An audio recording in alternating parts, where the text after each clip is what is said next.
भगवत्पादं शङ्करं लोकशङ्करं सदाशिवसमारम्भां व्यासशङ्करमध्यमाम् अस्मदाचार्यपर्यन्तां वन्दे गुरुपरम्पराम्।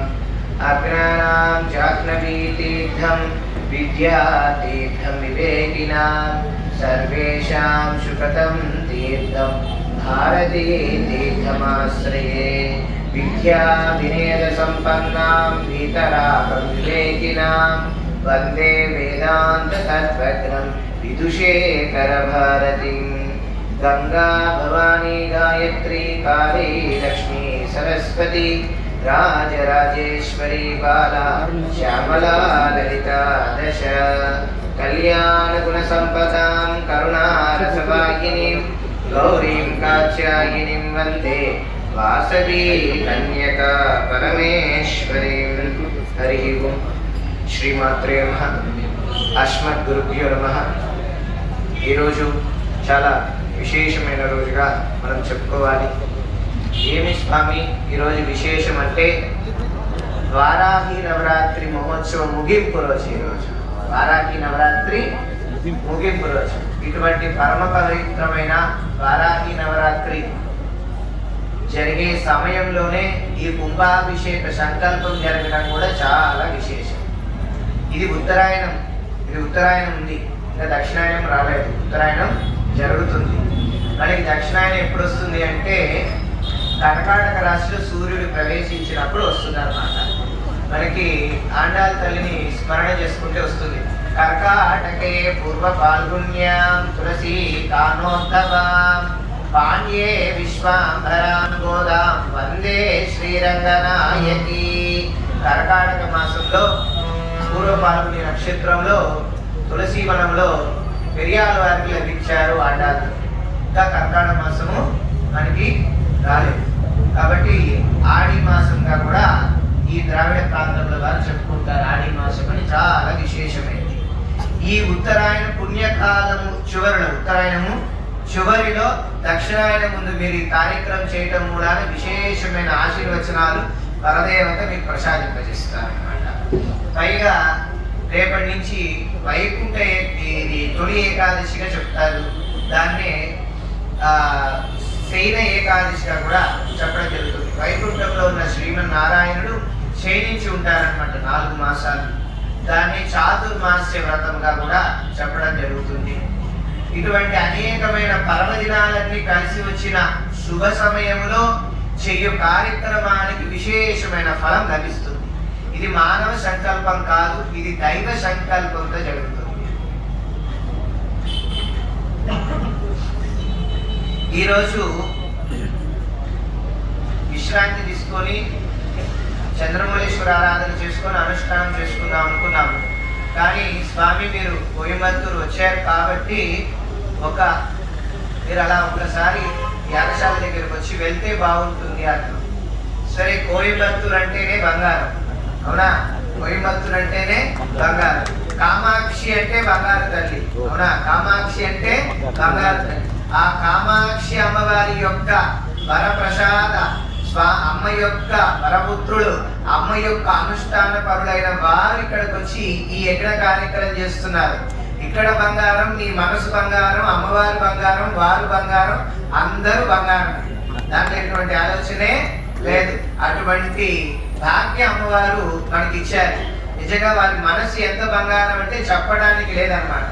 బంగారం అంటే మెరుస్తుందంటే మెరుస్తుంది. ఇంకా ఏం జరుగుతుందంటే బంగారం ఎటు కావాలంటూ, అవునా? వారు కూడా అలానే ఉన్నారు. వారి స్థాయిని, వారి స్థానాన్ని కూడా పక్కన పెట్టి మీ అందరితో పాటు ఒక కుటుంబ సభ్యులాగా కలిసి మీకు ఒక తండ్రిగా, ఒక గురువుగా, ఒక దైవముగా, ఒక మాతృస్వరూపముగా, అలాగే ఇంకా అంతకని చెప్పాలంటే ఒక సోదరుడుగా, ఒక సన్నిహితులుగా మీ చేత ఈ కార్యక్రమాన్ని వారు అందరిలో ఇన్వాల్వ్మెంట్ తీసుకొచ్చి చేస్తున్నారు. నిజంగా వారి మనసు ఎంత గొప్పదంటే అంత గొప్పదన్నమాట. మన తమిళనాడు రాష్ట్ర అధ్యక్షుడైన విజయ్ గారు ఆయన పట్టుకుంటే అన్ని విజయాలు, దాంట్లో ఆలోచన లేదనమాట. అందుకని ఆ విజయోత్సవమే ఆయన పదవి తీసుకోవడానికి అమ్మవారి ఇలా ప్రారంభం చేశారండి. విష్ణు సహస్రనామ స్తోత్రంలో సురేశం అనే ఒక నామం వస్తుంది అనమాట, అవునా? విష్ణు సహస్రనామంలో స్వామి యొక్క సహస్రనామాల్లో ఒక నామం సురేష్ అన్నది. కాబట్టి రేపు ఏకాదశి విష్ణువుకు సంబంధించిన పర్వదినం కాబట్టి ఆ సురేషుడు కూడా ఇక్కడ పెట్టారండి పరమాత్ముడు. అలా ఉంచి వారు అధ్యక్షులుగా ఉండి వారు కూడా భాగస్వాములై అందరికీ ఆ భాగ్యాన్ని కలిగిస్తున్నారన్నమాట. కుంభాభిషేకము చేయటం ఒక గొప్ప విషయం. కానీ ఇక్కడ అమ్మవారు కుంభంలోనే ఉన్నారు. గొప్ప విషయం, అమ్మవారు ఇక్కడ కుంభంలోనే ఉన్నారు. ఎలా ఉన్నారు అంటే పూర్ణంగా ఉన్నారంట అమ్మవారు. ఎలా ఉన్నారంటే పూర్ణంగా. పౌర్ణమి నాటి చంద్రుడు ఎలా అయితే ఉంటారో ఇక్కడ అమ్మవారి యొక్క అనుగ్రహం కూడా కోయంబత్తూరు ప్రాంత వాసులందరికీ కూడా అంత పూర్ణంగా ఉందండి.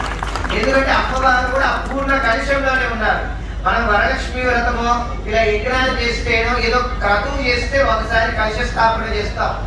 1 రోజు, 3 రోజులు, 5 రోజులు, 7 రోజులు, 9 రోజులు, 11 రోజులు, 16 రోజులు చేస్తాం. అంతకన్నా చేయం.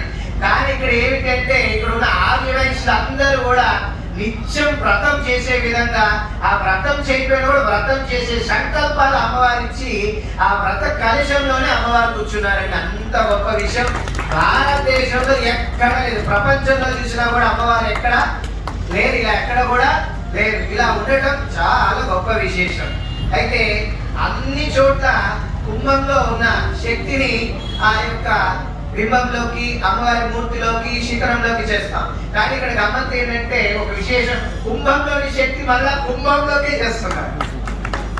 చూసారా? కుంభంలో నుంచి ఏమి అంటే బాగా గ్రహించాలి. ఇక్కడ అగ్ని నుంచి నీరు వస్తుంది, అగ్ని నుంచి నీరు వస్తుంది. అదే నీరు వలన మళ్ళీ అగ్ని ఆరిపోతుంది. అవునా? దాని ద్వారా అగ్ని సృష్టి వస్తుంది, నిప్పు వస్తుంది. అవునా? మంట వస్తుంది. అదే దాని ద్వారా మంట ఆరిపోతుంది. చూడండి ఎంత విచిత్రం. ఎలా అయితే వచ్చిందో అలానే ఇక్కడ అమ్మవారు ఎలా అయితే కుంభంలోకి శక్తి ఆవాహన చేయించుకున్నారో మరలా ఆ కుంభంలో నుంచి శక్తి మరలా ఆ కుంభంలోకి అమ్మవారు తీసుకున్నారు. చాలా గొప్ప విశేషం. ఇక్కడ అమ్మవారి యొక్క కృప చాలా అపారమైంది. ఇవాళ ఆశీ ప్రసంగం మాత్రమే చెప్పాలని అనుకున్నాను. వారు మన విజయ్ కుమార్ గారు చిన్న విషయం అడిగారు, కుంభాభిషేకం గురించి 4 విషయాలు చెప్పాలి అన్నారు. సరే చెప్తాను.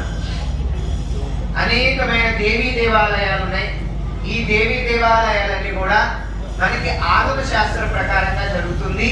వాసవి కన్యకా పరమేశ్వరి అమ్మవారి దేవాలయంలో జరిగే ప్రతి క్రతువు కూడా శైవ ఆగమ శాస్త్ర ప్రకారంగా అలాగే శాక్తేయ ప్రకారంగా జరుగుతాయి. శైవ ఆగమ శాస్త్రము శాక్తేయ ప్రకారంగా జరుగుతుంది.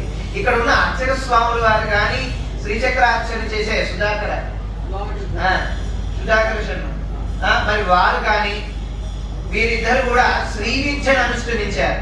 ఎంత గొప్ప విషయం అంటే గానాపత్యం అంటే గణపతి ఆరాధన, అలాగే సౌరం అంటే సూర్య ఆరాధన, శాక్తేయం అంటే శక్తి ఆరాధన, అలాగే శైవం అంటే ఈశ్వర ఆరాధన, వైష్ణవం అనగా విష్ణు ఆరాధన, అలాగే ఈ 5టిని పంచాయతనం చెప్తారన్నమాట.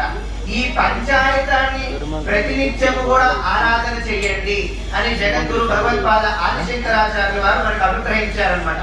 ఆ పంచాయతనాన్ని ఆరాధన చేస్తూ శ్రీచక్రార్చన, విశేషంగా వేలాది శ్రీచక్రార్చన అలాగే కోట్లాది పుష్పాలతో అర్చన చేసిన స్వామివారు లక్షల చండీ నవారణ మంత్రం, కోట్ల చండీ నవారణ మంత్రం, లక్షల చండీ పారాయణం చేసిన మహానుభావుల ద్వారా ఇక్కడ యాగం జరుగుతుంది, కుంభాభిషేకం జరుగుతుంది. అంటే మీ పూర్వజన్మ సుకృతం ఉంటేనే ఇది జరుగుతుంది, లేకపోతే జరగనే జరగదు.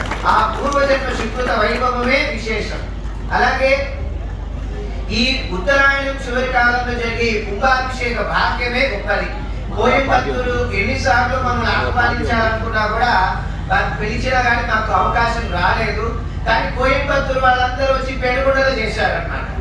పెనుగొండలో అమ్మవారి కుంభాభిషేకం ఆ దేవాలయం అంతా తీర్చిదిద్దాను అంటే కారకులు ఎవరంటే కోయంబత్తూరు వాళ్ళు. అవునా? దాంట్లో ఎటువంటి ఆలోచన లేదు. దాంట్లో ఆ కోయం భక్తులు కానీ దాంట్లోనే భక్తి ఉందండి. కోయం అంటే ఏంటో తెలుసా? నేను చెప్పేది నా భాషలో ఏం చెప్తా, కోవెల. కోవెల ఎవరున్నారు? అమ్మవారు. కోరిన కోరికలు తీర్చే తల్లి. కాబట్టి మీ అందరిలో ఆ భక్తి ఉంది కాబట్టి అమ్మవారి విశేషమైన అనుగ్రహించారు. ఈ పరదేవత కానీ ఏ దేవి దేవతల యొక్క మూర్తి ప్రతిష్టాపన చేయాలి అంటే ఒక యంత్రం ఉంటుంది. యంత్ర, మంత్ర, తంత్ర ఈ 3 రూపాలతో ఆరాధన జరుగుతుంది. ఈ 3 క్రియ కావాలి అన్నమాట.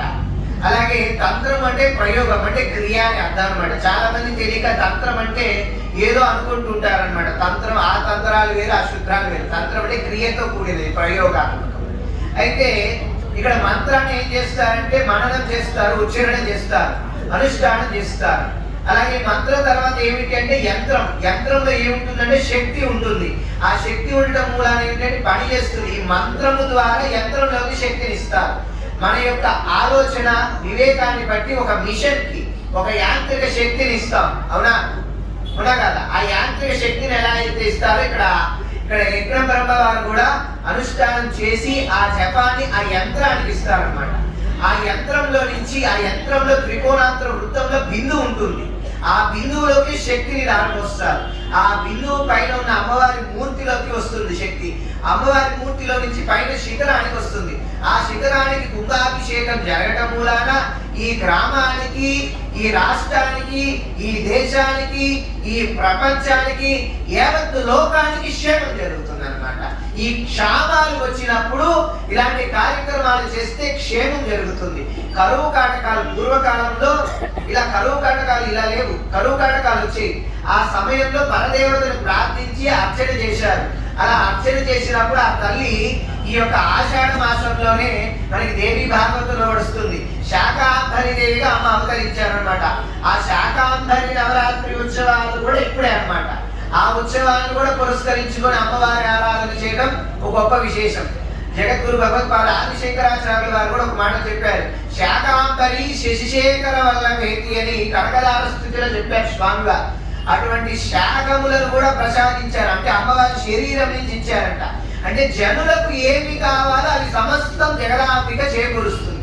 ఇలా మనకు ఒక శక్తి కావాలి, ఈ జగత్తుకు ఒక శక్తి కావాలి అని చెప్పని అమ్మవారు ఏం చేశారంటే మంత్రపూర్వకంగా, క్రియపూర్వకంగా, యాంత్రిక శక్తి ద్వారా, ఇలాంటి కుంభాభిషేకాల ద్వారా యావత్తు సకల జనులకు, సకల మానవాళులకు ప్రసాదింపజేశారు. ఆ బ్రహ్మ జనని అని అమ్మకు చెప్పారు. ఏమిటి అంటే బ్రహ్మకే జన్మని ప్రసాదించిందంట. బ్రహ్మకే జన్మని ప్రసాదించిన తల్లి. ఆ తల్లి క్రిమి కీటకాలకు కూడా జన్మనిచ్చారంట. సకల జీవరాశులకు కూడా జన్మనిచ్చారంట. అటువంటి పరదేవత యొక్క 10,000 నుంచి దశావతారాలు వచ్చినాయి. కరాంగైనోత్పన్న నారాయణి దశాకృతి అని చెప్పారు. అమ్మవారి 10,000 నుండి దశావతారాలు వచ్చినాయి. చూడండి ఎంత గొప్ప విషయం. మనం చెప్తాం మత్స్య కూర్మ వరాహ నారసింహ వామన రామ భృగురామ పరశురామ ఇలా చెప్తుంటాం. ఇవన్నీ ఎక్కడి నుంచి వచ్చినాయంటే పరదేవత యొక్క వేల నుంచి వచ్చినాయి. ఆ పరదేవత యొక్క ఉపాసన చేస్తూ దశముద్రా సమారాధ్య యోనిముద్రా త్రికండేశి అని చెప్తారు. దశముద్రలను చేస్తూ శ్రీచక్రార్చన చేయటం వలన ఆ శ్రీచక్రార్చన నవాలలో ఉండే శక్తిని ఈ ప్రాంతానికి ప్రసాదించడం మూలాన ఈ ప్రాంతంలో అద్భుతమైన అమ్మవారి ఐశ్వర్యాన్ని, సౌభాగ్యాన్ని, ఆనందాన్ని ప్రసాదింపజేస్తారనమాట. అట్లాంటి కుంభాభిషేకాన్ని చేయటం మూలాన ఈ గ్రామము, ఈ జగత్తంతా కూడా బాగుంటుంది. ఆ కుంభాభిషేకంలో మనం ఒక బిందువై ఉంటే చాలంట. ఏమి ఒక బిందువై ఉంటే చాలు. ఏమంటే బిందువై ఉండాలి అంటే ఏమిటంటే ఇంత మంది జనాభా ఉన్నారు, దాంట్లో మనం ఒకరుగా ఉన్నాం. ఆ ఒకరుగా కూర్చోవడం కాదంట, సేవ చేయాలంట. ఏ సేవ చేయాలి అంటే ధన సేవ చేయొచ్చంట, వస్తువు సేవ చేయొచ్చంట, శ్రామిక సేవ చేయొచ్చంట. ఇంకో సేవ ఏమిటంటే 4వ సేవ, ఇలాంటి ఆధ్యాత్మిక కార్యక్రమాలు జరిగేటప్పుడు విమర్శ చేయకుండా ఉండటమే గొప్ప సేవ అంట. విమర్శ రూపిణేన అమ్మవారి నామాల్లో విమర్శ రూపిణేన బాగుంది. ఏ విమర్శ అంటే పిచ్చి మాటలు, అమ్మవారి గురించి విమర్శ కాదు, పిచ్చి మాటలు విమర్శ చేయకుండా ఉండటమే గొప్ప సేవ. ఆ సేవ చేయండి అని చెప్తాను. ఎందుకంటే చాలా గొప్ప కార్యక్రమానికి ఎంతో మంది ఎన్నో చెప్తూ ఉంటారు, ఎన్నో చేస్తుంటారు, మనకి సంబంధం లేదు. ఋషులు యాగం చేస్తుంటే ఆ యాగానికి ఆసుల శక్తి అధికమయ్యి యాగం చేయలేకపోతుంటే ఏం చేశారు విశ్వామిత్రుడు వశిష్ఠులు వారు? ఏం చేశారు? వశిష్ఠులు వారు వచ్చి రామచంద్రుడిని తీసుకువెళ్ళారు. అవునా? రామచంద్రుడిని తీసుకెళ్ళి ఏం చేశారు? యాగ సంరక్షణ చేశారు. ఆ రామచంద్రుడు ఏ నక్షత్రంలో అయితే జన్మించారో శ్రీమద్ వాసవి కన్యకా పరమేశ్వరి అమ్మవారు కూడా అదే నక్షత్రంలో జన్మించారండి. ఆ రోజు యాగ సంరక్షణ చేసి లోక కళ్యాణం చేసి రామచంద్రుడు కళ్యాణం చేసుకున్నారు. అవునా? యాగ సంరక్షణ అనంతరము తర్వాత రామ కళ్యాణం జరిగింది, శివధనుసు తర్వాత కళ్యాణం. అమ్మవారి యొక్క అవతారం వచ్చినాక అమ్మ ఏం చేశారు అంటే, అమ్మ దేహాన్ని అగ్నికి అర్పణ చేసి లోక కళ్యాణం కోసం ఆ దేవత శ్రీ వాసవి కన్యక పరమేశ్వరి దేవి గారు, శ్రీ వాసవి కన్యక పరమేశ్వరి దేవి గారు. చూడండి ఎంత గొప్ప విషయం. అమ్మ వాసవిగా ఉంది, వాసుదేవుని సోదరి వాసవి. ఇక్కడ మేము అడుగు పెట్టంగానే శ్రీనివాస గద్యం వినిపించింది అనమాట. ఎక్కడైతే వాసుదేవ అన్న నామం వినిపించిందో అక్కడ వాసవి అమ్మవారు ఉంటారంట. వాసుదేవుని సోదరి వాసవి, అందుకని వాసుదేవుని సోదరి కాబట్టి వాసవి అని నామకరణం చేశారంట. చూడండి ఎంత గొప్ప విషయం. అటువంటి వాసవి పరదేవత యొక్క ఆరాధన గొప్ప విశేషం. ఏమిటంటే అంటే ఆరాధన గొప్ప విషయం అంటే, వా అంటే వరలక్ష్మి, వరములను ప్రసాదించే తల్లి. సా అంటే సరస్వతి, ఎవరు? సరస్వతి. ఈ సరస్వతి అమ్మవారు ఏం చేస్తారు? జ్ఞానాన్ని ఇస్తారు. లక్ష్మీదేవి ధనాన్ని ఇస్తారు, ఐశ్వర్యాన్ని ఇస్తారు. అలాగే వి అంటే వింధ్యవాసిని అనగా పార్వతీదేవి, ఆవిడ ఏమి ఇస్తారంటే సమస్తం ఇస్తారండి, సమస్తము ప్రసాదింపజేస్తారు. అటువంటి లక్ష్మీదేవి, సరస్వతీదేవి, పార్వతీదేవి ముగ్గురు అమ్మవారికి అర్చిస్తే ఎంత బలం వస్తుందో, ఒక వాసువి మాత ఆలయానికి వచ్చి అర్చిస్తే అంత బలం వస్తుంది. అందుకని అమ్మ త్రిశక్తి స్వరూపిణి. అమ్మవారు ఎవరు? త్రిశక్తి స్వరూపిణి. అందుకని ఆ త్రిశక్తి స్వరూపిణి యొక్క ఆరాధన విశేషం. అలాగే 7 సంఖ్య విశేషమైనది. అమ్మవారిని సప్తమాతృకులుగా చెప్తారు. ఈ సప్తమాతృకుల వారాహిదేవి కూడా విశేషమైన స్వరూపం అన్నమాట. అలాగే సప్త ఋషులుగా కూడా మనకి చెప్పడం జరుగుతుంది. అలాగే సప్త సముద్రాలుగా కూడా చెప్పడం జరుగుతుంది. అమ్మవారు 3 రూపాలతో ఉన్నారు కదండి. ఇక్కడ ఈ 3 రూపాలతో బాగా చూడండి. ఇక్కడ 7వ తారీఖు 7వ నెల, అర్థమైందా? ఈ రెండింటిలో మధ్యలో జీవాత్మ పరమాత్మ స్థితి మనకుంది. ఈ 2, 5, 7, 2, 5, 7 అన్నమాట. అవునా? 3 7లు ఇక్కడే వచ్చినాయి. ఆ 3 7లో 2 ఎవరంటే జీవాత్మ పరమాత్మ స్వరూపం. ఇక్కడ మనం ఈ యజ్ఞ కార్యక్రమానికి చేయడానికి కూడా దీనికి 2 అధ్యక్షులు, దేవాలయ అధ్యక్షులు, రాష్ట్ర అధ్యక్షులు. అవునా? అలాగే ఈ యజ్ఞ కార్యక్రమం చేసే బ్రహ్మ కూడా 2 తేజో స్వరూప మూర్తులుగా అవతరించారండి. వాళ్ళిద్దరు కూడా అండి, వాళ్ళిద్దరు కూడా 2 అలానే ఉన్నారు. ఇడా పింగళ, ఈ 2 నాడులే ఉంటాయి, 2 కళ్ళే ఉంటాయి. అవునా? 2 చేతులే ఉంటాయి, 2 కాళ్ళే ఉంటాయి. అవునా కదా? చెప్పండి. 4 ఎన్ని ఉన్నాయి? 2 ఉన్నాయి. 4 కూడా ఎన్ని ఉన్నాయి? 2 ఉన్నాయి. బాగా తెలియని ఒక శక్తి ఉంది, అదే సుషుమ్న నాడి అంటారు. ఆ సుషుమ్న నాడి మీలో కూడా ఉంది అనమాట.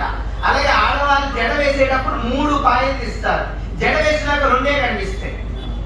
జడ వేసినాక 3 కనిపించవు, 2 కనిపిస్తాయి. 3వ పాయ ఎక్కడుంది తెలియదు. కాబట్టి అక్కడ 2 స్వాములు కనిపించినా మీకు తెలియని శక్తి మీ అందరిలోకి ప్రసాదింపజేశారండి. మీ అందరికి కూడా తెలియని శక్తి ప్రసాదింపజేశారనమాట. కాబట్టి అలాంటి శక్తి మనకి కనిపించదు. ఈ 3వ పాయ కనిపించిందా? మనకి 4 సంవత్సరాల క్రితం ఒక రాక్షసి వచ్చింది, మన అందరినీ ప్రపంచం మొత్తాన్ని ఇబ్బంది పెట్టింది. కనిపించిందా? అనిపించింది, ప్రభావం చేసింది. ఇక్కడ దైవిక శక్తి కూడా అంతే. ఆసుర శక్తి కనిపించకపోయినా నమ్మామా? దైవ శక్తిని ఎందుకు నమ్మం? దైవ శక్తిని ఎందుకు నమ్మం అనేది తెలుసుకోవాలి. బాగా ఒక చిన్న విషయం చెప్పి ఈ కార్యక్రమానికి విరామం. ఏమి అంటే, ఒక వాహనం నడుపుతూ ఉంటారు అందరూ, సైకిలో, మోటార్ సైకిలో, కారు, లారీలో.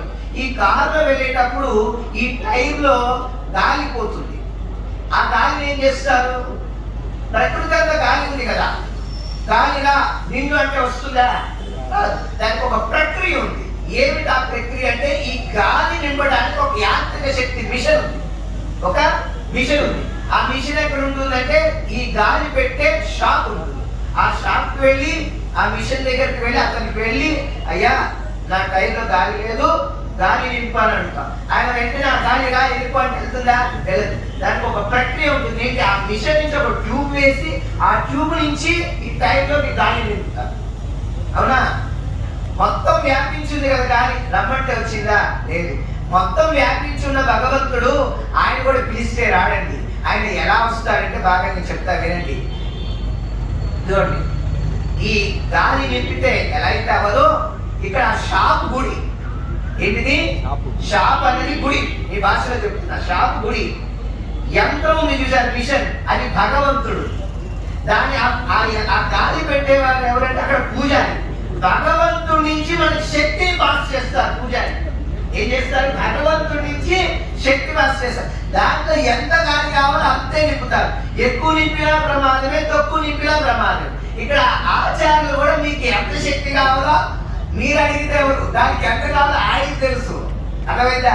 టైం ఇంకా పెట్టండి పర్వాలా, 4-5 రోజులు ఇంకా ఎక్కువ ఉన్న పెట్టండి అంటే అది కుదరదు. దానికి ఎంత కావాలో ఆ గాలి పెట్టి ఆయనకే తెలుస్తుంది. నీకు కూడా ఎంత శక్తి ఇవ్వాలో ఆ అర్చక స్వామికి, ఆ యజ్ఞ బ్రహ్మకు మాత్రమే తెలుసు. కాబట్టి వాళ్ళు ఎంత శక్తి ఇవ్వాలో అంత శక్తి ఇస్తారు. మీరు అడిగినంత శక్తి రాదు. మీరు అడిగితే ఎంత శక్తి వస్తుంది, అడగకపోతే ఇంకా ఎక్కువ శక్తి వస్తుంది. అడగకపోతే ఇంకా ఎక్కువ శక్తి వస్తుంది. కాబట్టి అడగకుండా ఎక్కువ శక్తిని ప్రసాదింపజేస్తున్నారు అమ్మవారు మీకు. అందుకని మీ అందరికి అమ్మవారి యొక్క కృప చాలా అపారంగా ఉందన్నమాట. అటువంటి అపారమైన కృప అమ్మ మీకు ప్రసాదించడం చాలా గొప్ప విషయం. రేపు సాయంత్రం శ్రీమద్ వాసవి కన్యకా పరమేశ్వరి అమ్మవారి యొక్క జీవిత చరిత్ర గురించి అందరం ప్రవచనాన్ని చక్కగా శ్రవణానందం చేసుకుందాము. రేపు సాయంత్రం అమ్మవారి జీవిత చరిత్ర, గోత్రాలు అంటే ఏమిటి, ఋషి అంటే ఏంటి, సాంకేత నామాలు అంటే ఏంటి, ఈ దంపతులు ఎందుకు ఆత్మార్పణ చేసుకున్నారు, అసలు అమ్మవారి పూర్వజన్మ ఏమిటి, ఈ జన్మ ఏమిటి, అమ్మవారి ఎప్పటి నుంచి ఇలా అయ్యారు, అసలు అమ్మవారి ఆత్మార్పణ చేయడానికి గల కారణాలు ఏమిటి, అమ్మవారి తల్లిదండ్రుల యొక్క జన్మ వృత్తాంతం ఏంటి, పూర్వజన్మ వృత్తాంతం ఏమిటి, ఆ ఆత్మార్పణ అయిపోయినాక వైశ్యులెవరు, ఆర్య వైశ్యులెవరు, వైశ్యులెవరు, ఆర్య వైశ్యులెవరు, ఏమిటి, ఎందుకు వచ్చినాయి, 714 గోత్రాలు ఎవరు, దాంట్లో 102 వాళ్ళు ఎవరు, 612 ఎవరు, పెనుగొండ అని పేరు ఎందుకు వచ్చింది, శ్రేష్ఠి అని పేరు ఎందుకు వచ్చింది, గుప్తా అని పేరు ఎందుకు వచ్చింది, కోమటి అని పేరు ఎందుకు వచ్చింది, ఇవన్నీ ఎందుకు వచ్చినాయో చాలా మందికి తెలియదు. అవన్నీ మీకు అందరికి కూడా తెలియపరచాలని పెనుగొండ నుండి అమ్మవారు ఇక్కడ మమ్మల్ని పంపించారు. అది మీకు అందరికి ఆ భాగ్యం అమ్మవారు ఇచ్చారు. రేపు సాయంత్రం అందరూ కూడా శ్రద్ధాభక్తులతో ఆ ప్రవచన కార్యక్రమానికి రండి. వారు ఒక 5 రోజులు ఉండాలని అడిగారు, కానీ అవకాశం ఏం లేదు. కాబట్టి 5 రోజులు కాకపోయినా 5 రోజులు అమ్మవారి అనుగ్రహాన్ని మనం ప్రసాదించే విధంగా మనం అందరం కూర్చొని విందాం. ఏం చేద్దాం? అలా కూర్చొని వింటే అమ్మ అనుగ్రహం లభిస్తుంది. కాబట్టి అందరూ ఎప్పుడైతే ఇలా నిశ్శబ్దంగా ఉంటారో మీ జీవితం ఎప్పుడు కూడా ప్రశాంతంగా ఉంటుంది. మీరు ఎప్పుడైతే గొడవ చేస్తుంటారో మీ జీవితం కూడా గొడవ. కాబట్టి ఆ సత్యాన్ని తెలుసుకోండి. రేపు అందరూ చక్కగా, రేపు అందరికి హాయి వారం. అవునా? ఏ వారం? హాయి వారం అంటే ఆదివారం, హాలిడే వారం. నిజం చెప్పండి, అవునా? ఆ హాలిడే వస్తే హాయి అందరికి. కాబట్టి రేపు అందరికి హాలిడే, హాయి వారం. కాబట్టి సోమవారం మీ అందరూ కూడా సెలవు పెట్టాల్సిందే, సెలవు పెట్టాలి ప్రతి ఒక్కరు. ఎందుకని? అద్భుతమైన పండగ జరుగుతుంది మనకి. ఏ పండగ? అద్భుతమైన పండగ జరుగుతుంది. క్యాలెండర్ లో పంచాంగంలో లేని పండుగ అమ్మవారు మన చేత చేపిస్తున్నారు. కాబట్టి ఇక్కడ ఉన్న వ్యాపార సంస్థలు కానీ, ఉద్యోగాలు కానీ అందరూ ఇక్కడే ఉండాలి. అందరూ ఇక్కడే ఉండాలి, ఇక్కడే సేవ చేయాలి. అలా చేస్తే అమ్మవారి అనుగ్రహం లభిస్తుంది. మీరు జైన్లు చూడండి, జైన్స్ ఉంటారు కదా, వాళ్ళు పర్వదినం వస్తే ఆ 4 రోజులు 5 రోజులు మీరు షాప్ తీయమని బోర్డు పెట్టేస్తారు. అవునా కాదా చెప్పండి? అవును. మనం ఎందుకు చేయట్లా? చేస్తాం. మనం ఎందుకు చేయట్లేదు? చేయాలి. చెప్పట్లేదు, చెప్పాలి, చేస్తామని. ఆల్రెడీ సెలవు ఇస్తున్నాం, చెయ్యాలి, చేస్తున్నాం. సగం తీసి సగం చేయకూడదు, పూర్తిగా అందరు రావాలి. గొప్ప విషయం ఏమిటంటే కోయంబత్తూరు వాళ్ళు వచ్చిన వారికి కడుపు నిండా పెడతారు.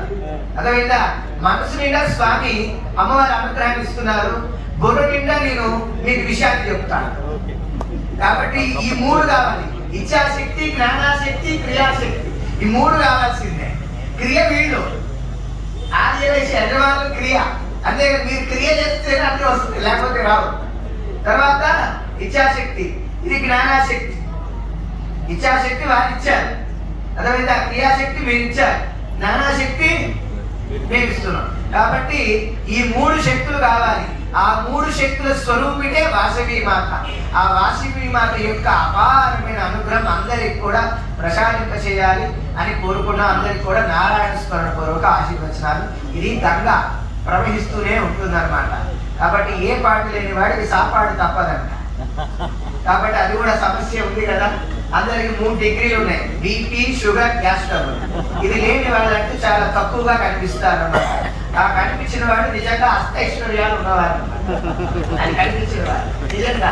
కాబట్టి అందుకనే విరామం ఇస్తున్నారు, మీరు ఆహారం తీసుకోవాలి. కాబట్టి మరలా రేపు సాయంత్రం కలుద్దాం. ఇక్కడితో దానికి ప్రకటిస్తున్నారు. హరి ఓం తస్సత్.